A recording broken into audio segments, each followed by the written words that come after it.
Welcome to BHU psychology. I hope आप सब अच्छे होंगे। आज हम स्टार्ट करेंगे अपना प्रैक्टिकल नंबर 5 जो है पर्सनालिटी टेस्ट न्यू FFI। तो आइए शुरू करते हैं। सबसे पहले ये क्वेश्चन आर जो है आप इसको किसी भी पर्सन से फिल करा लेंगे। फिल कराने के बाद इसका स्कोर एनालिसिस करते हैं। ठीक है, इसमें 5 स्किल्स हैं। पहला है न्यूरोकॉर्टिज्म, दूसरा है एक्सट्रावर्जन, तीसरा है ओपननेस, चौथा है एग्रीबलनेस, तीसरा है कॉन्शियसनेस। ठीक है, ये 5 स्किल्स हैं आपके। इसी के अकॉर्डिंग हम लोग स्कोर एनालिसिस करेंगे। यहाँ पे हर स्केल्स के 2 आइटम होंगे, एक होगा नेगेटिव आइटम्स, एक होगा पॉजिटिव आइटम्स। जैसे कि न्यूरोकॉर्टिज्म है तो उसकी नेगेटिव आइटम्स होंगे, उसके पॉजिटिव आइटम्स होंगे। उसी के बेसिस पे हम स्कोर एनालिसिस करेंगे। सपोज सबसे पहले इसमें लिखा हुआ है पॉजिटिव आइटम्स। तो न्यूरोकॉर्टिज्म के पॉजिटिव आइटम्स क्या है? 11, 6, 21, 26, 36, 41, 51, 56, राइट।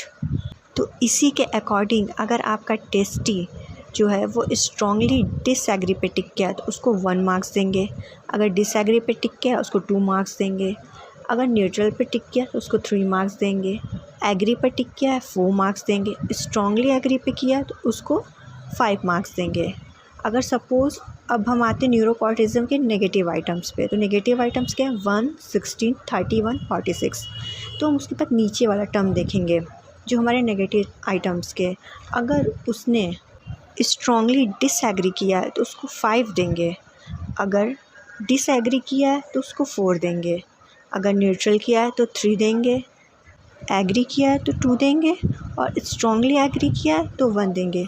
जस्ट रिवर्स हो जाएगा पॉजिटिव आइटम्स का। ठीक है, तो उसके बाद हम लोग क्या करेंगे, ऐसे स्कोरिंग कर लेंगे तो हमारा पॉजिटिव और नेगेटिव आइटम जो है न्यूरोकॉर्टिज्म का वो हम फाइंड कर लेंगे। दोनों को एक साथ मर्ज करके हम न्यूरोकॉर्टिज्म का रिज़ल्ट निकालेंगे। ठीक है, ऐसे ही हम सारे जो हमारे 4 बाकी स्किल्स हैं उनका भी हम निकाल लेंगे। तो जो मेरा स्किल्स आया है स्कोर स्किल्स का वो न्यूरोकॉर्टिज्म का 39 आया है, एक्स्ट्रावर्जन का 14 आया है, ओपननेस का 33 आया है, एग्रीबलनेस का 38 आया है और कॉन्शियसनेस का 39 आया है। तो अब हम इसका इंटरप्रिटेशन कैसे करेंगे इसके पर्सनालिटी का। तो इस वाले स्लाइड में आपको दिख रहा होगा कि नंबरिंग दिया हुआ है 25 से लेकर 75 तक फ़ीमेल के लिए। ठीक है, मैंने फ़ीमेल से करा है। अगर आपने मेल से करा है तो मेल वाले में देखेंगे। ठीक, तो मैंने फ़ीमेल से करा है तो फ़ीमेल वाले में हम देख रहे हैं। तो जो हमारा सबसे पहले था न्यूरोकॉर्टिज्म मेरा आया था 39। तो हम इसमें देखेंगे 39 कहाँ है। 39 है हमारा लो पर। तो जो हमारा पर्सनालिटी है न्यूरोकॉर्टिज्म में वो लो है इसका। ठीक, ऐसे ही हम एक्स्ट्रावर्जन का देखेंगे, एक्स्ट्रावर्जन भी लो में आ रहा है। ओपननेस का देखेंगे वो वेरी लो में आ रहा है।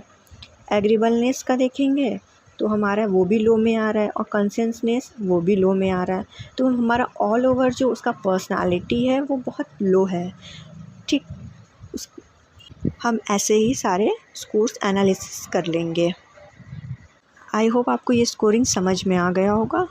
हम आगे बढ़ते हैं। अब आते हैं हम अपने प्रैक्टिकल पे कि इसको लिखना कैसे है। तो सबसे पहले लिखेंगे टेस्ट ऑफ पर्सनालिटी। पहला है प्रॉब्लम जो है वो हमारा साइड हेडिंग होगा। तो साइड हेडिंग में सबसे पहले लिखेंगे to measure the personality test using the NUOFFI। ठीक है, न्यू FFI का यूज़ करके हम ये पर्सनालिटी टेस्ट मेज़र कर रहे हैं। तो सबसे पहले आता है इंट्रोडक्शन जो होगा वो हमारा सेंट्रल हेडिंग होगा। फिर इस इंट्रोडक्शन में आप बहुत कुछ लिख सकते हैं, जैसे कि what is personality, what is the approaches of personality, what is the personality assessments, new FFI क्या होता है, यूजेस ऑफ न्यू FFI। ठीक, उसके रिलेटेड आप कुछ भी लिख सकते हैं इंट्रोडक्शन में। फिर हम आते हैं अपने मेथड्स पर। मेथड्स हमारा सेंट्रल हेडिंग होगा। अब मेथड्स के बहुत सारे सब टाइप्स होते हैं। तो सबसे पहले है हमारा टेस्टी। तो मैंने टेस्टी लिया 20 year old female under graduation student. हमने 20 साल की एक लड़की से जो अंडर ग्रेजुएशन स्टूडेंट है उससे कराया है। तो हमने मटेरियल रिक्वायर्ड इसमें क्या लिखा है, सबसे पहले क्वेश्चन आर्क लिया है, उसके बाद मैनुअल लिया है, उसके बाद पेंसिल लिया है। ठीक है, उसके बाद आते हैं प्रोसीजर पे। प्रोसीजर क्या है, तो वही चीज़ कि हमने उसको लेबोरेटरी में बुलाया, एक रैपो इस्टेब्लिश किया और फिर उसके बाद क्लियर इंस्ट्रक्शन दिया और फिर ये जो आपका इंस्ट्रक्शन दिया है ना, ये आपके क्वेश्चन आर्क में पूरा दिया है, तो उसको हम as it is inverted comma में लिख देते हैं। ठीक है, उसके बाद आते हैं हम प्रिकॉशन पे। प्रिकॉशन हमारा साइड हेडिंग होगा, तो इसमें प्रिकॉशन जो हमने दिया है कि क्लियर इंस्ट्रक्शन दिया है, इन्वायरमेंट को एकदम नॉइज़ फ्री रखा है, प्रॉपर अरेंजमेंट ऑफ लाइट रखा है, तो ये हम प्रिकॉशन में लिख देंगे। फिर आते हैं अपने रिज़ल्ट पर। रिज़ल्ट हमारा क्या है, न्यूरोकॉर्टिज़म 39, एक्स्ट्रावर्जन 14, ओपननेस 33, एग्रीबलनेस 38, कॉन्शियसनेस 39। ठीक, ये चीज़ हम टैबुलर फॉर्म में रिप्रेजेंट कर देंगे। उसके बाद आते हैं डिस्कशन पे। डिस्कशन हमारा सेंट्रल हेडिंग होगा। डिस्कशन में बस यही बताते थे कि हमारा जो रिसर्च है वो क्या इंडिकेट करता है। तो ये हमारे सारे लो आए थे, तो लो में हमारे क्या कैरेक्टरिस्टिक्स आएंगे, तो बस उन सब के बारे में थोड़ा थोड़ा बता देंगे। उसके बाद आता है रेफरेंसेस। रेफरेंसेस हमारा सेंट्रल हेडिंग होता है। रेफरेंसेस में बस वही लिखते हैं जो हम इंट्रोडक्शन में लिखे हैं, वो हम कहाँ से लिखें, किसी बुक से लिखें या किसी साइट से लिखें, तो यहाँ पे हम 2-3 रेफरेंसेस दे देते हैं। ठीक है, so is all about the practical 5 personality test. I hope आप सबको समझ में आया हो। अगर आपको कुछ समझ में ना आया हो तो आप मुझसे कमेंट सेक्शन में पूछ सकते हैं। अगर आपको वीडियो अच्छी लगी हो तो please like and subscribe my channel. Thank you for watching.